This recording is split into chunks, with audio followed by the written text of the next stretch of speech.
Hey everybody, welcome back. Today I'm going to talk to you about something a lot of people probably don't think of. This is kind of a neat idea that you can do at home.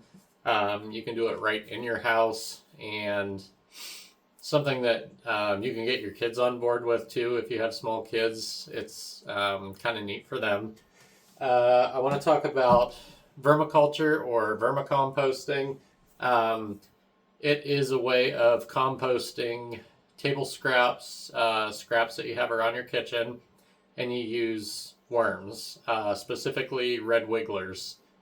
Um, Inside of this, these are called worm huts, vermicomposters. There's a bunch of different names for them that people call them, but this is a stackable system, and there's thousands and thousands of red wiggler worms inside of this, believe it or not. So what it is, you keep worms inside of it, and basically when you have table scraps other than meat, eggs, or dairy, you can throw them right in here, and the worms will they'll decompose it, they'll break everything down, and then they'll excrete out what everybody knows as worm castings. You can use them for fertilizer in your garden. Potted plants love them. And then it also excretes what is called worm tea or leche. You can see the liquid down in there a little bit. So that's a byproduct. It's a very nutrient-rich liquid, and you can feed that directly to your plants as well.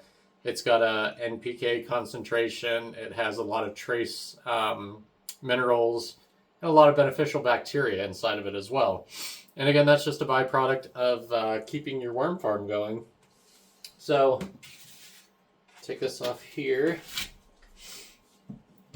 This one I bought is called the Worm Factory, and on top of it, it has a little instruction manual. Basically tells you how to set up your worm factory. Gives you care instructions, gives you feeding instructions, kind of gives you like temperature settings, basically everything you need to keep your worm farm going. So it gives you the management, tells you, again, basically the things that you need to do throughout just to keep your worms happy. It talks about the feeding mixture. So you want it to be 50% table scraps and 50% wood product. Or a fibrous product. So 50% nitrogen-based products are your kitchen scraps. It's okay, Charlie. And then 50% fiber, like paper, coffee filters, cardboard, brown paper bags, things like that. So it also tells you that 1 pound of worms needs a half pound of food per day. So these can grow really, really quickly, and you can get a lot of worms in these things. So they can devour, up to 2-3 pounds of food per day. I mean, that's a lot of table scraps that you can convert into compost in a really, really short amount of time. There's like tabletop composters. You can see a lot of videos on those. All those are really doing, they're just dehydrating your food and turning it into a powder. It's not really breaking anything down. And when you would throw that on a compost pile, like in your yard or something like that, it would still take worms to actually break that down for usable areas or usable fertilizer. And then it talks about the food list on here as well. You can give them all vegetables, peels, pits, everything. Fruits, same thing. You can give them the cores. You can give them pancakes, pasta, rice, pizza crust, cereal, crackers, and stale bread. The fiber that they talk about that they want 50% of their diet to come from, they say shredded paper, egg cartons, peanut shells, magazines, Kleenex, napkins, cardboard, junk mail, and then you can give them coffee grounds, coffee filters, crushed eggshells, tea bags without the staples in them, dead flowers and plants that are non-diseased, and then leaves and plant trimmings. So any of your plants, if you have potted plants inside, you can give them the trimmings from that as well. So you can give these a ton of food. I'm going to just grab the camera here, and I'm going to bring you in so you can see inside of this now.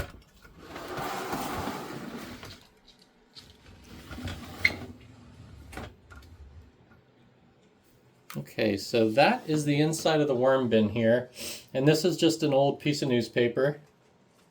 And you can see the worms on here. There's some worms up here. There's a bunch of eggshells in here as well. One thing that eggshells are great for is keeping your acidity neutralized. You don't want your substrate to get very acidic. If you put a bunch of, I don't recommend using citrus fruit or tomatoes, peppers, anything that's high in acidity. I don't recommend using that just because it will really increase the acidity of the soil inside of here, and it's not good for the worms. So the eggshells, they give them calcium. They also, it provides them grit for inside their gizzard to help break down food, and it neutralizes the pH inside of here. So this is an older newspaper. It's pretty much at the end of its life, and you can see that the worms have kind of eaten through it as well, so they will eat it. And then I'm going to feed these guys today because they are in need of some food. And what I have is, I have a coffee filter. This is a pulp coffee filter, and it's non-bleached. I don't give them any, like I'll give them newspaper, but I don't give them plain white paper. I don't give them magazines, anything glossy. I try to stay away from the bleached items as much as possible. I just feel it helps keep your worms healthy. So this can go in. I'll dump it out, and I'll just lay the coffee filter on here. And then I have some old stale bread as well, and I'll put it in there. And I just kind of spread things out. And then what I do, so worms respirate through their skin. They have to have moist soil for respiration as well. So it's important to keep your soil moist, but not drenched in water. And these also have a spigot on them down here, where the right here. And I leave mine open, and I leave the container underneath it. That way, this is the worm tea. That way it can drain out, and you don't have your composter waterlogged all the time. And what that is, it's the moisture goes through the substrate, it picks up the nutrients, and then it leaches out the bottom, and that's the worm tea. Again, it's a great fertilizer. So after I put things in here, I give everything a good misting, just to help start breaking down the scraps that I'm putting in here, and it keeps the box moist and the substrate moist for respiration. And then as the newspaper gets eaten up, I just grab some more newspaper, kind of put it in a square, and just put it right down on top of it. And then once that's in there, I'll also spray this with water to get it nice and wet. And that just kind of helps hold in the moisture inside of the vermicomposter, and it keeps helps prevent it from drying out. So like I said, this is that's probably one of the most critical things, is keeping it from drying out and maintaining the soil pH, which is why, keeping eggshells in there is a good idea. You can also, if you need to, use pure garden lime just to help with the pH of the substrate. All right, once the newspaper has absorbed enough of the moisture, we can go ahead and put the lid back on.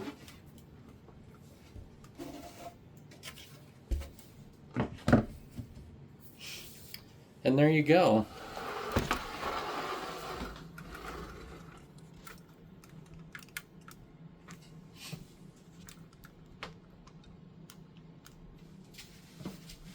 And that's all there is to it. These little guys will devour a ton of table scraps. It is a great way to compost. You can fill up one of these trays depending on, when your colony gets big. This colony is over a year old, and every one of these bins, I actually need to harvest some off here, and I'll do another video showing you the harvesting, but actually a couple of the bins need harvested, but these worms, you can fill up a bin in like a month and a half. That's a lot of worm castings, and they're very inexpensive, easy to get started with. I'll put a link in the description of this exact vermicomposter, and I'll put a link in the description as well as to where you can buy red wiggler worms for yourself. They're on Amazon. You can literally buy everything from Amazon. So hope you guys enjoyed this. If you have any questions, you can post them down below in the comment section, and I'll do some more videos in the near future of maybe I'll add another composter. I'll show you the setup, and then also show you the harvesting. So hope you guys enjoyed this. Have a great day.